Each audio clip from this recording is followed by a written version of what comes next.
Hi అండి, అందరికి కూడా శ్రావణ శుక్రవార శుభాకాంక్షలు. సో ఈరోజు వచ్చేసి 2వ శ్రావణ శుక్రవారం అనమాట. అలాగే మీతో షేర్ చేసుకోవాలనుకుంటున్నాను. అదేంటి అంటే అమ్మవారిని ఈజీగా ఎలా డెకరేషన్ చేసుకోవచ్చు, శారీ తోటి చాలా సింపుల్గా జస్ట్ 2 మినిట్స్లో ఎలా డ్రెప్ చేసుకోవచ్చు అనే వీడియోని మీతో షేర్ చేస్తున్నాను అనమాట. అలాగే క్విక్గా 5 ప్రసాదాలు ఎలా చేసుకోవచ్చో కూడా ఈ వీడియోలో చూపిస్తానండి. 5 ప్రసాదాలు 30 నిమిషంలో ఈజీగా చేసేసుకోవచ్చండి. మరి లేట్ చేయకుండా వీడియోలోకి అయితే వెళ్ళిపోదామా. ఇలా ఒక శారీని తీసుకొని మిడిల్లోకి ఫోల్డ్ చేయాలన్నమాట. అడ్డంగా కాకుండా నిలువుగా ఫోల్డ్ చేయాలన్నమాట. ఇలా బారుకి ఫోల్డ్ చేసుకోవాలన్నమాట. శారీ అంతా వీడియో క్లిప్లో చూపించిన విధంగా అయితే ఫోల్డ్ చేసుకోవాలన్నమాట. చూశారు కదా, ఈ విధంగా ఫోల్డ్ చేసుకొని కొన్ని కుచ్చుళ్ళ వరకు ఇలా పిన్ పెట్టేసుకోండి, జారిపోకుండా ఉంటాయి. దీనికి ఫిల్స్ పెట్టుకోండి, ఎన్ని వీలైతే అన్ని ఫిల్స్ పెట్టుకోండి. ఎక్కువ ఫిల్స్ పెట్టుకోండి. ఎంత ఎక్కువ పెట్టుకుంటే అంత బుట్టలాగా వచ్చి చాలా అందంగా కనిపిస్తుంది అనమాట. ఇలా పిల్స్ పెట్టేసుకొని ఇక్కడ పిన్ కానీ లేదా క్లిప్ పెట్టేసుకుంటే మనకి విడిపోదన్నమాట. చాలా సింపుల్ అనమాట. శారీ కట్టేటప్పుడు పిన్ తీసేయచ్చు. ఇలా పిల్స్ పెట్టేసుకున్నాం కదా. నెక్స్ట్ కుచ్చుల వరకు అయిపోయింది. ఇప్పుడు పళ్ళు ఉంది కదండి, పళ్ళు ఈ విధంగా మీకు ఎన్ని వీలైతే అన్ని పిల్స్ పెట్టేసుకోండి. ఇలా పిల్స్ పెట్టేసుకొని ఇక్కడ పిన్ పెట్టేయండి. మళ్ళీ ఇంకొంచెం జరిపేసి ఇంకొక చోట ఒక పిన్ పెట్టేసేయండి. పిల్స్ అనేవి జారిపోకుండా ఉంటాయి. ఇలా పెట్టిన తర్వాత నీట్గా మడిచేసి ఇప్పుడు శారీ డ్రాపింగ్ చేద్దాం.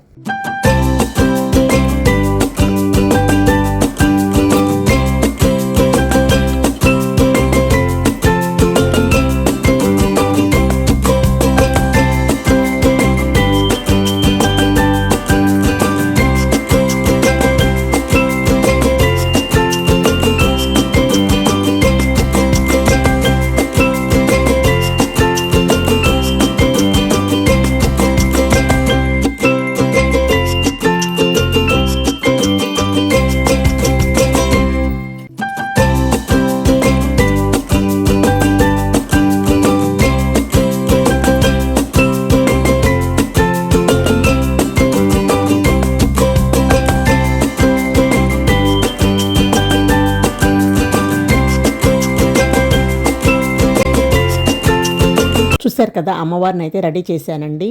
ఇప్పుడు వంటగదిలోకి వచ్చేసి ప్రసాదాల కోసం ప్రిపేర్ చేస్తున్నాను. పూర్ణం బూరెల కోసం 2 కప్పుల రైస్కి 1 కప్పు మినపప్పు అయితే చక్కగా సరిపోతాయండి.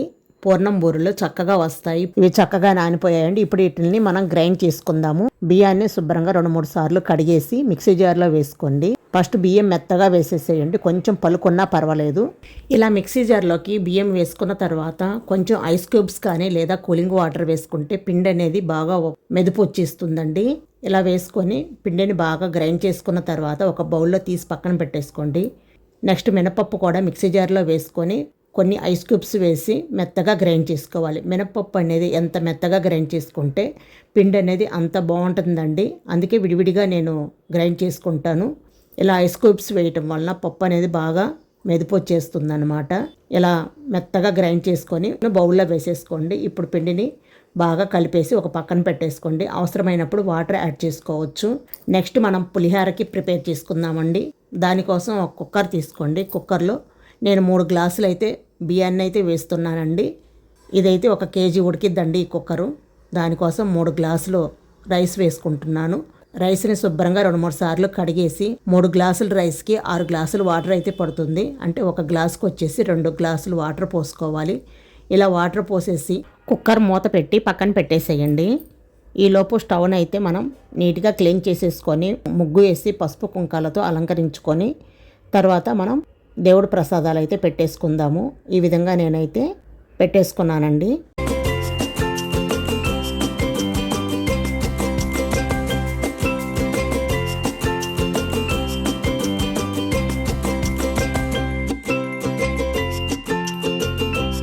తర్వాత ఇప్పుడు కుక్కర్ని స్టవ్ మీద పెట్టేసి ఒక 2 నిమిషాల పాటు సిమ్లో ఉంచి తర్వాత 3 విజిల్స్ వచ్చే అంతవరకు ఉడికించండి. అన్నం అనేది చక్కగా ఉడికిపోతుందన్నమాట. నెక్స్ట్ ఈలోపు ఇక్కడ శనగలు కూడా చక్కగా నానిపోయాయండి. ఇవి కూడా రెడీ చేసుకొని పక్కన పెట్టేసుకుందాం. వాయనానికి ఇవ్వడానికి శనగలు కూడా రెడీ అయిపోయాయి. తర్వాత పూర్ణం బూరెల కోసం పూర్ణానికి ప్రిపేర్ చేసుకుందాము. దానికోసం ఒక కుక్కర్లో 1.5 గ్లాస్ పెసరపప్పును తీసుకుంటున్నాను. శుభ్రంగా కడిగేసి 1.5 గ్లాస్ పోసాను కాబట్టి 1 గ్లాసు వాటర్ అయితే సరిపోతాయండి. కరెక్ట్గా పొడి పొడిలాడుతూ వస్తుంది. వాటర్ అనేది ఎక్కువ పోస్తే పప్పు అనేది లూజ్గా అయిపోతుందండి. అలా కాకుండా 1 గ్లాస్కి 3/4 గ్లాసు వాటర్ పోసుకుంటే సరిపోయిద్ది. ఇలా పోసి కుక్కర్ మూత పెట్టేసి విజిల్ పెట్టి ఒక 3 విజిల్స్ రానివ్వండి. తర్వాత ప్రెజర్ అంతా పోయిన తర్వాత కుక్కర్ మూత తీసి చూద్దాము. నేను ఇక్కడ ఒకేసారి పప్పు రైస్ పెట్టానండి. రైస్ అనేది ఉడికిపోయింది. 3 విజిల్స్ వచ్చిన తర్వాత ప్రెజర్ అంతా పోయిన తర్వాత కుక్కర్ మూత తీసి చూడండి అన్నం అనేది ఎంత పొడి పొడిలాడుతుందో కదా. నేను ఇక్కడ 3 గ్లాసులు ఎందుకు పోసానంటే 3టికి దద్దోజనానికి, పాయసానికి, పులిహారకి పోసానండి. ఇలా అయితే ఒకేసారి త్వరగా అయిపోతుందని ఈ విధంగా ప్రిపేర్ చేస్తానన్నమాట. పులిహారకి అనేది కొంచెం ఎక్కువే పడుతుంది కాబట్టి కొద్దిగా ఎక్కువ తీసి ప్లేట్లో ఇలా ఆరబెట్టేసుకోండి. తర్వాత ఒక 2-3 గెరిటెలు తీసి ఒక బౌల్లో పెట్టుకోండి. తర్వాత మిగిలింది ఒక దాంట్లో పెట్టండి. ఇలా 3 కొద్దిగా చల్లారనివ్వండి. ఇలా మనం పండగల పూట చేసుకుంటే త్వరగా 3 ప్రసాదాలు అయితే అయిపోతాయండి. చకచక అయిపోతాయి. పని కూడా చాలా ఈజీగా అయిపోతుంది. ఈ ప్రాసెస్లో అయితే ఎక్కువ కష్టపడాల్సిన పని కూడా ఉండదండి. చాలా ఈజీగా ప్రిపేర్ చేసుకోవచ్చు ప్రసాదం అనేది. నెక్స్ట్ పులిహార కోసం నిమ్మకాయ సైజు అంత చింతపండును ఒక గిన్నెలో వేసుకొని వేడి నీళ్ళు వేసేయండి. త్వరగా నానిపోతుంది. తర్వాత పిప్పంతా తీసేసి స్టవ్ మీద పెట్టి ఉడకబెట్టండి. దాంట్లో కొంచెం పసుపు, ఉప్పు, కొంచెం ఆయిల్ వేసి ఉడికించండి. తర్వాత అందులో కొన్ని పచ్చిమిర్చి కూడా వేయండి. కొంచెం ఒక బెల్లం ముక్క కూడా వేస్తే టెంపుల్ స్టైల్లో పులిహార అనేది చాలా బాగా రుచిగా వస్తుంది. కొంచెం ఆయిల్ కూడా వేయండి. ఆయిల్ పైకి వచ్చేంతవరకు ఉడికించండి. సిమ్లో పెట్టేసి ఉడికించండి. ఈలోపు మనం మిగతా ప్రాసెస్ ఏంటో చూద్దాం. నెక్స్ట్ ఇప్పుడు పాయసం ప్రిపేర్ చేద్దామండి. పాయసానికి స్టవ్ మీద గిన్నెను పెట్టుకొని అందులో 1 గ్లాసు వరకు చిక్కటి పాలు పోసుకోండి. తర్వాత 1 గ్లాసు వాటర్ పోసుకోండి. ఈ పాలు మరిగేలోపు మనం పక్కన బెల్లం సిరప్ని అయితే ప్రిపేర్ చేసుకుందామండి. ఆల్రెడీ మనం రైస్ వండి పెట్టుకున్నాం కాబట్టి పాయసం అనేది త్వరగా చేసేసుకోవచ్చు. ఇలా 1 కప్పు బెల్లానికి 1 కప్పు వాటర్ పోసుకొని పాకం రావాల్సిన అవసరం లేదండి. జస్ట్ బెల్లం కరిగితే సరిపోతుంది. ఇలా బెల్లం కరిగిన తర్వాత స్టవ్ ఆఫ్ చేసి ఇది కొంచెం చల్లారనివ్వండి. చూడండి పాలు కూడా చక్కగా పొంగొచ్చేసాయి. ఇప్పుడు మనం ఉడికించిన అన్నం ఇందులో వేసేసుకోండి. అంటే నేను ఇక్కడ 2 కప్పుల రైస్ తీసుకున్నానండి. 2 కప్పుల రైస్కి 1 కప్పు బెల్లం అయితే సరిపోతుంది. రైస్ని అనేది వేసుకొని మరి కొంచెం దగ్గర పడేంత వరకు ఉడికించుకోవాలి. మధ్య మధ్యలో కలుపుతూ ఉడికించండి. చూశారు కదా, ఈ విధంగా ఉడికిన తర్వాత ఇప్పుడు మనం బెల్లం సిరప్ వేసేటప్పుడు స్టవ్ ఆఫ్ చేసి బెల్లం సిరప్ వేస్తే పాలు అనేది విరిగిపోకుండా ఉంటాయి. ఇప్పుడు స్టవ్ ఆఫ్ చేసి మనం ముందుగా కాచి చల్లార్చిన బెల్లం సిరప్ ఉంది కదండి, దాన్ని ఇందులో వేసేసుకోవాలి. ఇలా వేసేసుకొని మొత్తం బాగా కలిసేలాగా బాగా కలుపుకోవాలి. తర్వాత ఇప్పుడు మళ్ళీ స్టవ్ ఆన్ చేసుకొని మంటని సిమ్లో పెట్టేసుకొని ఉడికించుకోవాలి. మరి కొంచెం దగ్గర పడేంత వరకు ఉడికించుకోవాలి. నెక్స్ట్ ఇందులోనే కొంచెం యాలకుల పొడి కూడా వేసి బాగా కలిపేసేయండి. ఈలోపు మనం ఒక గిన్నెలోకి 2 టేబుల్ స్పూన్ల నెయ్యి వేసుకొని దాంట్లోకి కొన్ని జీడిపప్పులు, కిస్మిస్ వేసుకోండి. నేనైతే ఇక్కడ కిస్మిస్ వేయట్లేదండి. ఇలా ఫ్రై చేసుకోండి. మరి ఎక్కువ మాడనివ్వమాకండి జీడిపప్పు. ఇలా ఫ్రై అయిన తర్వాత తీసి మనం పాయసంలో వేసేద్దాం. చూడండి పాయసం కూడా చక్కగా దగ్గర పడిపోయింది. ఇప్పుడు ఈ పాయసంలో వేసేసి మొత్తం బాగా కలిసేలా కలుపుకోండి. అంతేనండి, పాయసం కూడా రెడీ అయిపోయింది. చాలా త్వరగా అయిపోయింది కదా పాయసం కూడా. నెక్స్ట్ మనం దద్దోజనం ప్రిపేర్ చేసుకుందామండి. ఇలా పక్కన తీసి పెట్టుకున్న రైస్ ఉంది కదండి, ఇది కొంచెం చల్లారిపోయింది. ఇప్పుడు ఇందులోకి 1 కప్పు గడ్డ పెరుగు వేసుకోండి. ఇది బాగా కలిసేలా కలుపుకోవాలి. నెక్స్ట్ 1 కప్పు కాచి చల్లార్చిన పాలు వేసుకోండి. ఇవి కూడా బాగా కలిసేలా కలుపుకోండి. మరి కొద్ది గట్టిగా అనిపిస్తే కొంచెం వాటర్ వేసుకొని కొంచెం లూజుగా కలిపేసుకోండి. ఇలా కలిపేసుకొని పక్కన పెట్టేసుకోండి. నెక్స్ట్ మనం పులిహారని ప్రిపేర్ చేసుకుందాం. పులిహార రైస్ అనేది చూడండి చక్కగా చల్లారిపోయింది. ఇప్పుడు ఇందులోకి మనం ఉడికించి పెట్టుకున్న చింతపండు ఉంది కదండి, ఆ చింతపండు అంతా ఇందులో వేసేసుకొని బాగా కలిపేసుకోండి. చేతితోటే బాగా కలపండి. అప్పుడే రైస్ బాగా పట్టేసి బాగుంటుంది. ఇలా మొత్తం కలిపేసిన తర్వాత ఇప్పుడు మనం దీనికి పోపు పెట్టేసుకుందాం. స్టవ్ మీద కళాయిని పెట్టుకొని అందులోకి 3 టేబుల్ స్పూన్ల ఆయిల్ వేసుకొని ఆయిల్ కొంచెం వేడైన తర్వాత ఇందులోకి 1 గుప్పెడు పల్లీలు వేసుకోండి. తర్వాత 1 స్పూన్ మినప్పప్పు, 1 స్పూన్ ఆవాలు, 1 స్పూన్ పచ్చెనపప్పు కూడా వేసుకోండి కావాలంటే. ఇలా మొత్తం వేసేసుకొని కొంచెం ఫ్రై చేసుకోవాలి. ఇలా కొంచెం ఫ్రై అయిన తర్వాత ఇందులోకి 4-5 పచ్చిమిర్చిని ఇలా సన్నగా బారుగా కట్ చేసి వేసుకోండి. తర్వాత 2 రెమ్మల కరివేపాకు కూడా వేసుకొని ఫ్రై చేసుకోవాలి. తర్వాత 2 ఎండుమిరపకాయలు వేసి కొంచెం ఫ్రై చేసుకోండి. ఎండుమిరపకాయలు లాస్ట్లో వేయండి. మాడిపోకుండా ఉంటాయి. లాస్ట్లో కొంచెం ఇంగువ వేసి ఒకసారి కలిపేసి స్టవ్ ఆఫ్ చేసి ఇది తీసుకొచ్చి మనం పులిహోరలో కలిపేసుకుందాం. దద్దోజనంలో కూడా కొద్దిగా పోపు అనేది వేసుకోండి, చాలా బాగుంటుంది. దద్దోజనానికి కొద్దిగా పోపును వేసి మిగతాదంతా పులిహోరలో వేసేసి బాగా కలిపేసేయండి. చేతితోటి బాగా కలిపేసేయండి. అంతేనండి, టెంపుల్ స్టైల్ పులిహోర రెడీ అయిపోయింది. మన ప్రసాదాలన్నీ చకచకా రెడీ అయిపోయాయండి. చూశారు కదా ఎంత ఈజీగా, చాలా తక్కువ టైంలోనే 5 ప్రసాదాలు అయితే ప్రిపేర్ చేశాము. నెక్స్ట్ దద్దోజనంలో కూడా పోపు వేసాం కదండి, ఇది కూడా బాగా కలిపేసుకోండి. ఇలా కలిపేసుకొని పక్కన పెట్టేసుకోండి.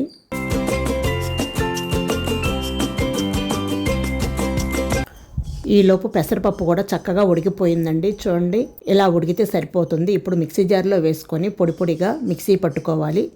ఇలా మిక్సీ పట్టుకున్న తర్వాత స్టవ్ మీద కళాయిని పెట్టుకొని అందులోకి 1 కప్పు దాకా బెల్లం తురుమును వేసుకోండి. తర్వాత కొంచెం వాటర్ వేసుకొని బెల్లం కరిగితే సరిపోతుందండి, పాకం రావాల్సిన అవసరం లేదు. ఇలా బెల్లం కరిగిన తర్వాత మనం ముందుగా గ్రైండ్ చేసుకున్న పెసరపిండి ఉంది కదండి, ఆ పెసరపిండిని ఇందులో వేసేసుకొని బాగా కలిపేసుకోవాలి. తర్వాత కొంచెం కొబ్బరి తురుమును కూడా వేసుకొని బాగా కలిపేసుకోవాలి.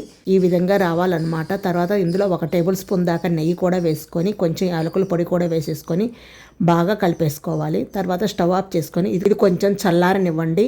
ఇలా చల్లారిన తర్వాత ఇప్పుడు మనం ఉండల్లాగా చుట్టేసుకోవాలి. చూశారు కదా, ఈ విధంగా ఉండలు చుట్టేసుకున్న తర్వాత వీటిని పక్కన పెట్టి మనం పూర్ణాలకి పూర్ణం పిండి రెడీ అయిపోయింది. అలాగే తోపు కూడా రెడీ చేసుకున్నాం కదండి. ముందుగా మనం గ్రైండ్ చేసి పెట్టుకున్న పూర్ణం బూరెల తోపు ఉంది కదండి, ఆ పిండిని తీసుకొని అందులోకి కొంచెం ఉప్పు వేసుకోవాలి. తర్వాత కొంచెం రవ్వ బెల్లం వేసుకోండి. రవ్వ బెల్లం వేసుకోవటం వలన పైన ఉన్న లేయర్ కొంచెం స్వీట్గా ఉంటుంది, టేస్ట్ చాలా బాగుంటుందండి.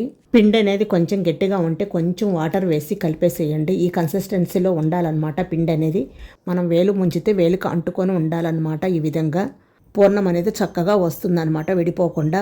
ఇప్పుడు మనం పూర్ణం బూరెలు ఎలా ప్రిపేర్ చేసుకోవాలో చూద్దాం. స్టవ్ మీద కళాయిని పెట్టుకొని అందులోకి డీప్ ఫ్రైకి సరిపడా ఆయిల్ పోసుకొని ఆయిల్ వేడైన తర్వాత ఇలా తోపులోకి పూర్ణాలు ఒక్కొక్కటిగా వేసుకొని ఈ విధంగా మునిగిన తర్వాత ఒక్కొక్కటిగా నెమ్మదిగా ఆయిల్లో వేసుకోవాలి. మీకు ఎన్ని వీలైతే అన్ని ఆయిల్లో వేసేసుకోండి. వెంటనే కదపకుండా 1 నిమిషం అలా ఉంచేసి తర్వాత అటు ఇటు కలుపుకుంటూ మంచి గోల్డెన్ కలర్ వచ్చే అంతవరకు ఫ్రై చేసుకోవాలి. చూశారు కదా, ఇలా మంచి కలర్ వచ్చిన తర్వాత తీసి ఒక బౌల్లో వేసుకోండి. అలాగే మిగిలినవి కూడా వేసి ఫ్రై చేసి తీసుకోండి. అంతేనండి, చూశారు కదా, పూర్ణం బూరెలు కూడా మనకు రెడీ అయిపోయాయి. చూశారు కదా ప్రసాదాలు ఎంత చకచకా అయిపోయాయో. చాలా తక్కువ టైంలోనే మనం ప్రసాదాలు అయితే ప్రిపేర్ చేసాము. ఇప్పుడు పూజ ఎలా చేసుకోవాలో చూసేద్దాం రండి. ఇప్పుడు అమ్మవారికి మనం చేసిన ప్రసాదాలన్నీ నైవేద్యము పెట్టాలండి. అరిటాకు వేసి అరిటాకులో మనం చేసిన ప్రసాదాలన్నీ ఈ విధంగా పెట్టుకోవాలి. పులిహార, పాయసము, దద్దోజనము, శనగలు, గారెలు, పూర్ణాలు ఇవన్నీ పెట్టేసుకున్న తర్వాత గాజులు, ఫ్రూట్స్, పూలు, అమ్మవారికి చీర, ఇంకా మన పూజకు సంబంధించిన సామాన్ అంతా ముందుగానే మనం పెట్టేసుకోవాలండి. మధ్యలో పూజ చేసేటప్పుడు లెగవకూడదు. ఇలా మొత్తం పూజకు సంబంధించినవన్నీ ముందు పెట్టేసుకొని మనం తర్వాత పూజ అయితే ప్రారంభించుకోవాలి. ఇలా నేనైతే ముందు పూజకు సంబంధించిన అన్నీ పెట్టేసుకున్నానండి. తోరణాలు, అమ్మవారి రూపు, తాంబూలాలు, వాయనానికి ఇవ్వటానికి శనగలు, తాంబూలాలు ఇలా మొత్తం అయితే రెడీ చేసుకొని ముందైతే కూర్చున్నానండి. ఇప్పుడు పూజ అయితే ప్రారంభిస్తున్నానండి. మీరు కూడా నాతో పాటు మీ ఇంట్లో చేసేసుకోండి పూజ. ఓం శ్రీ మాత్రేయ నమః. ఓం శ్రీ మాత్రేయ నమః. ఓం శ్రీ మాత్రేయ నమః. ఓం శ్రీ గణపతాయ నమః. ఓం శ్రీ మాత్రేయ నమః. ఓం శ్రీ గణపతాయ నమః.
చూశారు కదండి, పూజ అంతా కంప్లీట్ అయిపోయింది. చాలా బాగా జరిగింది పూజ అన్నమాట. మీరు మీ ఇంట్లో పూజ ఎలా చేసుకున్నారో నాకు కామెంట్ రూపంలో తప్పకుండా తెలియచేయండి. వీడియో నచ్చితే లైక్ చేసి మీ ఫ్రెండ్స్ అండ్ మీ ఫ్యామిలీ మెంబర్స్కి షేర్ చేయండి. అలాగే సుజాత ప్రజల కుక్కర్ యూట్యూబ్ ఛానల్ని తప్పకుండా సబ్స్క్రైబ్ చేసుకోండి. మరొక బ్యూటిఫుల్ వీడియోతో మళ్ళీ కలుద్దాం. Thank you for watching.